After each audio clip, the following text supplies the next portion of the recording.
So welcome to data structure and algorithm analysis. Previous session से हमने एक non linear data structure को start किया, यानी ट्री को, और सबसे पहले कुछ उसकी बेसिक डेफिनेशन और टर्मिनोलॉजीज जानी कि एक्चुअली ट्री के अंदर एक जब हम ट्री क्रिएट करते हैं तो उसके नोड्स क्या हैं, एजेस क्या हैं, सब ट्री से क्या मुराद है, sibling and so on so fourth, different चीज़ें यहाँ पे डिस्कस की। ऑनवर्ड आगे चलेंगे तो डिफरेंट टाइप्स की हम ट्रीज देखेंगे, जिसमें सबसे इनिशियल जो हमारा टाइप है वो बाइनरी ट्री है। एज अ नेम सजेस्ट हमें समझ में आ रहा है बाइनरी विच मीन दो, यहाँ पर कुछ स्पेसिफिक नंबर है। तो डेफिनेशन पे बताया जा रहा है कि binary tree is a special tree data structure in which each node can have eight most 2 children. Trust in a binary tree, each node has either 0, 1 or 2 children.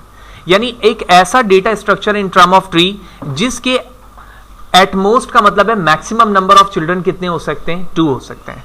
Assume करते हैं कि हमारे पास कुछ ट्री के फॉर्म पर example मौजूद है, तो अगर हमारे पास एक नोड पर ये डेटा मौजूद है तो मैं कह सकता हूं कि ये बाइनरी है।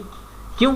क्योंकि ये बाइनरी इसलिए है क्योंकि इस डेफिनेशन के मुताबिक इसमें 0 चाइल्ड है, ठीक है, या फिर 1 चाइल्ड हो या फिर 2 चाइल्ड हो, यानी चिल्ड्रन हो। तो जब इसके कोई भी नहीं है तो ये भी बाइनरी नोड वो है, ट्री है। इसी तरह एक नोड है, ये भी बाइनरी ट्री है। इसी तरह दोनों है तो भी बाइनरी ट्री है, ठीक है। इसी तरह इस फॉर्म में ट्री है तो भी बाइनरी ट्री है, इस फॉर्म में भी ट्री है तो भी बाइनरी ट्री। क्यों? क्योंकि ये डेफिनेशन पर पूरा उतर रहे हैं कि हर एक नोड की कम से कम जो है वो 0 या ज्यादा से ज्यादा 2 चिल्ड्रन होने चाहिए, और हर मेयार पर यहां पर ये डेफिनेशन इस पर एप्लीकेबल है। इस लिहाज से जो एग्जाम्पल मैंने बनाई है ये हमें आगे जाकर डिफरेंट टाइप्स ऑफ डेटा या फिर different type of binary tree के अंदर ऐड होते हुए नजर आएंगी, और उनके स्पेसिफिक नाम है, लेकिन एग्जाम्पल के तौर पे मैंने यहाँ पर ये चीजें ड्रॉ करके दिखाई कि ये तमाम जो है बाइनरी ट्री की डेफिनेशन पर पूरा उतरती हैं। इसी तरह आप यहाँ पर देख रहे हो जो डायग्राम हमारे पास मौजूद है बाइनरी ट्री की, इसमें आप हमारा जो ए है वो रूट है, रूट एलिमेंट है, और नोड विद 2 चिल्ड्रन यहाँ पर देख रहे हो। ये जो हमारा सब ट्री है एक, ये डेफिनेशन के मुताबिक एटमोस्ट 2 है। यहाँ पर डेफिनेशन के रिस्पेक्ट से इस पर भी ये पूरा उतर रहा है कि इसके एक नोड है, और नीचे जो सी के साथ एफ मौजूद है वो भी डेफिनेशन पर पूरा उतर रहा है, और डी के साथ जो जी मौजूद है वो भी डेफिनेशन पर पूरा उतर रहा है। इस डेफिनेशन के मुताबिक से जितनी भी ट्रीज नीचे मैंने बनाई या सब ट्रीज के फॉर्म पे दिखाई वो सारी की सारी बाइनरी ट्री पर पूरा उतरती हैं। इसके बाद बारी आती है कुछ ऐसे स्पेसिफिक टर्मिनोलॉजीज की जो कि बाइनरी ट्री के लिए या फिर एक सिंपल ट्री के लिए इस्तेमाल किया जाता है, जिसको हम कहते हैं unlabelled binary tree. Unlabelled binary tree से मुराद ये है कि एक ऐसी ट्री जिसके अंदर लेबलिंग मौजूद नहीं है। लेबलिंग से मुराद ये है कि इसमें कोई स्पेसिफिक एलिमेंट मौजूद नहीं है, सिर्फ एम्प्टी नोड मौजूद है। तो अनलेबल बाइनरी ट्री के हवाले से अगर मैं कॉम्बिनेशन बनाना चाहूं कि एक्चुअली अगर हमारे पास 3 एलिमेंट पर या 3 नोड पर मुश्तमिल कोई ट्री मौजूद है और वो अनलेबल्ड है, तो क्या कितने कॉम्बिनेशन इसके बन सकते हैं? तो इस कॉम्बिनेशन के लिए हमारे पास एक फॉर्मूला है जिसको हम कहते हैं combination of 2n and n divide by n+1। यहां n इंडिकेट करता है total number of the node. तो जैसे आपने बाइनोमियल या फिर कॉम्बिनेशन के फॉर्मूले में पढ़ा होगा कि जब हमारे पास कोई ऐसा फॉर्मूला होता है a+b के स्क्वायर में, जहां पर आप पास्कल ट्राइंगल या फिर बाइनोमियल को यूज करते हैं, तो उसी स्ट्रक्चर को यहां पर यूज करके ये फॉर्मूला ड्राइव किया गया है, जो कि किस बात को शो करेगा, number of different binary trees possible with n unlabelled node. तो जितने भी आपके पास नोड मौजूद हैं उसके मुताबिक अगर उनकी वैल्यूज को आप इस फॉर्मूले में डालें तो आपको total number of the nodes का कॉम्बिनेशन का पता चल सकता है कि एक्चुअली आप इस अनलेबल्ड से कितने कॉम्बिनेशन बना सकते हैं। फॉर्मूले को सॉल्व करते हैं, तो सॉल्व करने के लिए 2 × 3 इसलिए लिख रहा हूं क्योंकि कॉम्बिनेशन हमारे पास क्या है, नोड के 3 है, सी की वैल्यू ऐसी रहेगी, यहां पर भी 3 आ जाएगा। डिवाइड करेंगे इसको 3 + 1 4 से, कॉम्बिनेशन की वैल्यू इस फॉर्म पर आ जाएगी, तो हम यहां लिखेंगे 6 3 डिवाइड बाय 4, और इस तरह से 6 3 के जो कॉम्बिनेशन कैलकुलेट करने के बाद वैल्यू आएगी वो आएगी 20, और इस तरह से जो हमारे पास फाइनली आउटपुट वैल्यू आ रही है वो 5 आ रही है। इसका मतलब है कि अगर हमारे पास एक अनलेबल्ड ट्री जिसके 3 नोड हैं उसके 5 डिफरेंट कॉम्बिनेशन ट्रीज बन सकते हैं। कैसे बन सकते हैं देखें। सबसे पहले तो एक हमारा ये हो गया जो ऑलरेडी यहां पर मौजूद है। सेकंड बनाने की कोशिश करते हैं, तो सेकंड के लिए मैं फर्स्ट नोड को इधर ले जाता हूं और सेकंड नोड को यहां ले जाता हूं। एक कॉम्बिनेशन ये हो गया। अगर इसी डायग्राम को मैं रिवर्स कर दूं, यानी ये यहां कर दूं, ये यहां कर दूं और ये यहां कर दूं, तो ये सेकंड कॉम्बिनेशन बन गया, ये थर्ड कॉम्बिनेशन बन गया। इसी तरह एक कॉम्बिनेशन 3 नोड से कुछ यूं बन सकता है, ठीक है, वाज़ेह है। ये जो एलिमेंट है हमारा ये रूट एलिमेंट है, यानी स्टार्टिंग एलिमेंट है हमारा। इसी तरह इसको रिवर्स कर दूं, अगर तो ये टोटल हमारे कितने बन गए 3, सॉरी ये 4 है और ये हमारा 5 है।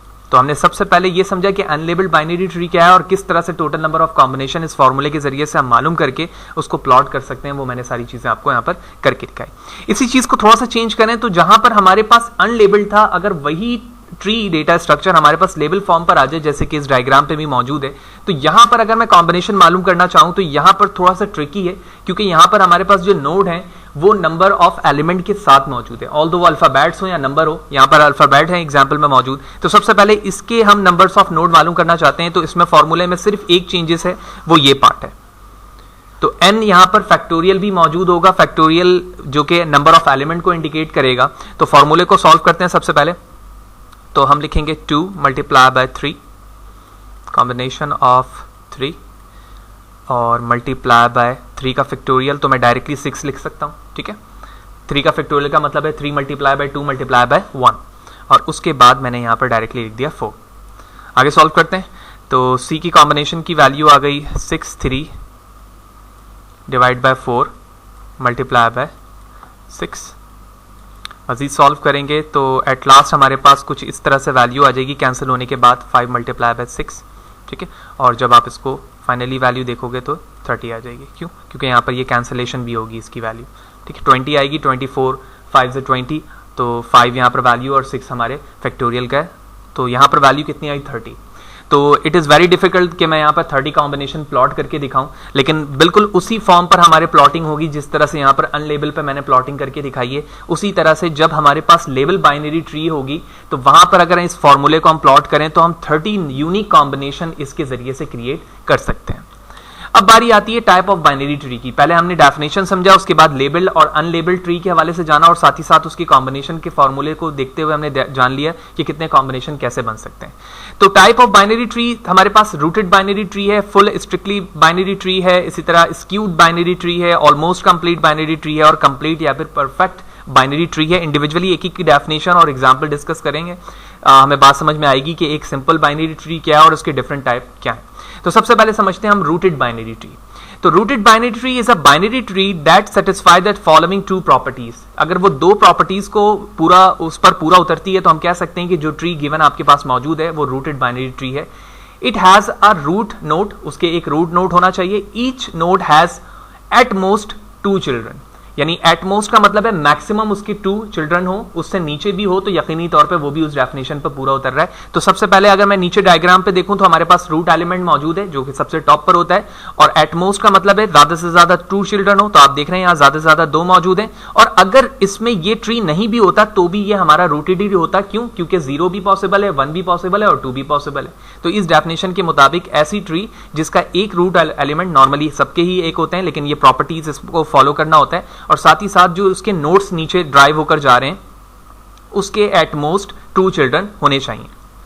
उसके बाद बारी आती है फुल बाइनरी ट्री की। फुल बाइनरी ट्री की डेफिनेशन में कहा जा रहा है in which every node has either 0 और 2 चिल्ड्रन, यानी या तो नोड के जो नीचे ड्राइव होकर जा रहे हैं उसके 0 हो चाइल्ड या फिर 2 चिल्ड्रन हो। 1 के लिए यहां पर एप्लीकेबल ये बात नहीं हो रही है। Is a full binary tree, ठीक है। तो डेफिनेशन पे देखते हैं, डेफिनेशन के बाद डायग्राम पे देखते हैं। यहां पर आप देख रहे हो कि डेफिनेशन पे कहा गया है क्या 0 या फिर 2। इस डायग्राम पर क्रॉस क्यों मौजूद है? अगर आप इस डायग्राम को बगौर देखो तो यहां पर जो H है C के लिए वो कितने नंबर ऑफ चाइल्ड को रिप्रेजेंट कर रहा है? 1, जबकि डेफिनेशन पे कहा गया है या तो 0 हो या फिर 2 हो। लेकिन जैसे ही हम इस डायग्राम पर आते हैं तो यहां पर इसके 2 हैं, इसी तरह E के भी 2 हैं, लेकिन इसके कोई चाइल्ड नहीं है, लिहाजा डेफिनेशन के मुताबिक ये चीज पूरी हो रही है। तो मैं कह सकता हूं ये गिवन ट्री हमारे लिए क्या है? फुल बाइनरी ट्री है। उसके बाद तीसरी टाइप है हमारे पास complete binary tree. As a name suggest के देखते ही हमें समझ में आ रहा है कंप्लीट बाइनरी ट्री का मतलब है, जैसे नाम भी बाइनरी है, कि हर एक नोड के जो नंबर ऑफ नोड्स एलिमेंट होने चाहिए या चाइल्ड होने चाहिए वो 2 होने चाहिए। तो binary tree that satisfy the true properties, every internal node has exactly 2 children. जितने भी इंटरनली नोड आ रहे हैं नीचे ड्राइव होकर वो सबके कितने चाइल्ड होने चाहिए? 2 चिल्ड्रन होने चाहिए। All the leave node are at the same level. Same level से मुराद ये है कि जहां पर हमारी ट्री कंप्लीट हो रही है वो सब एक ही लेवल पर बराबर होनी चाहिए। जाहिर सी बात है, जब सब नोड्स के दो नोड होंगे, दो चिल्ड्रन होंगे, तो यकीनी तौर पर वो सभी बराबर होंगे, ऑल्दो वो लेवल 1 पर कंप्लीट हो, 5 पे कंप्लीट हो या फिर 6 पे कंप्लीट हो। यही वजह है कि हम इसे परफेक्ट बाइनरी ट्री भी कहते हैं। एग्जाम्पल पे देखें तो यहां पर हमारे नोड की डेफिनेशन बिल्कुल सेटिस्फाई हो रही है, लेकिन लेवल सेम नहीं है। लेवल सेम क्यों नहीं है? क्योंकि इसके एक तो चिल्ड्रन नहीं है और साथ ही साथ ये एक लेवल पे नहीं आ पा रहे हैं। लेकिन अगर आप इस ट्री को देखें तो डेफिनेशन के मुताबिक हर नोड के 2 चिल्ड्रन हैं, यहां पर भी और इसी तरह यहां पर भी, और साथ ही साथ जो डेफिनेशन पे कहा गया है सेम लेवल, तो लेवल भी हमारा सेम है, ठीक है ना। लेवल 0, लेवल 1, लेवल 2 डेफिनेशन पर पूरा उतर रही है। तो ऐसी ट्री जिस 2 बेसिक प्रॉपर्टीज को फॉलो करे, यानी उसके लेवल सेम हो और हर एक इंटरनल नोड के 2 चिल्ड्रन हो, ऐसे ट्री को हम कंप्लीट या फिर परफेक्ट बाइनरी ट्री कहते हैं। उसके बाद हमारे पास almost complete binary tree. Almost binary tree 2 ऐसी चीजों को फोकस करता है या 2 उन प्रॉपर्टीज पर पूरा उतरता है जिसके बेस पर हम कह सकते हैं कि जो गिवन ट्री हमें दी गई है वो हमारी क्या है? Complete, almost complete binary tree है।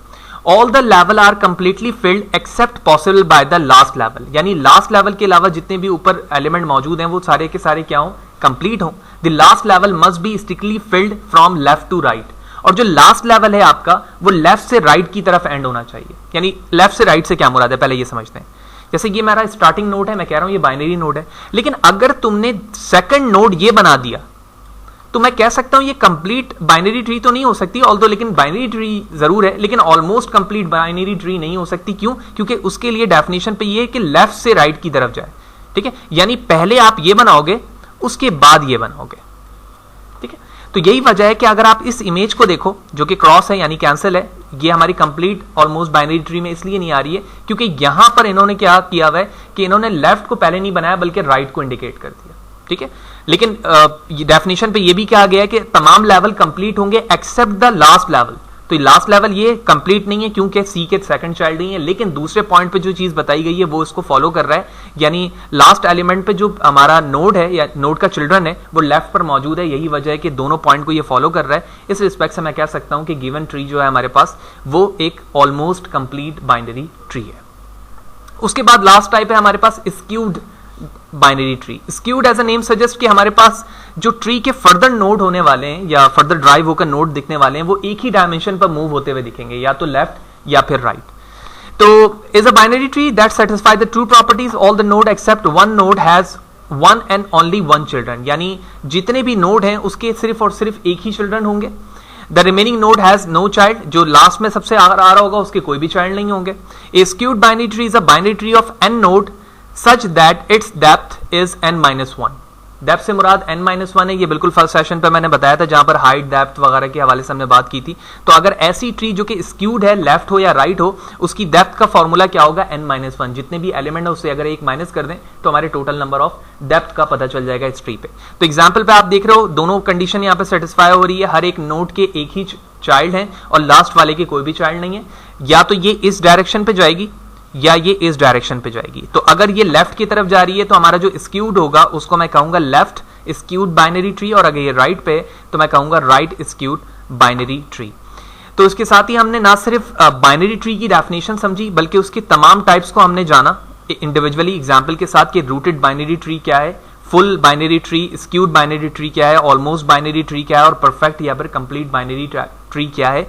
वो क्या बेसिक पॉइंट हैं जिनके बेस पर मैं कह सकता हूं कि जो गिवन ट्री हमारे पास मौजूद है वो इन डेफिनेशन के मुताबिक इन्हीं नेम पर बेस करती है।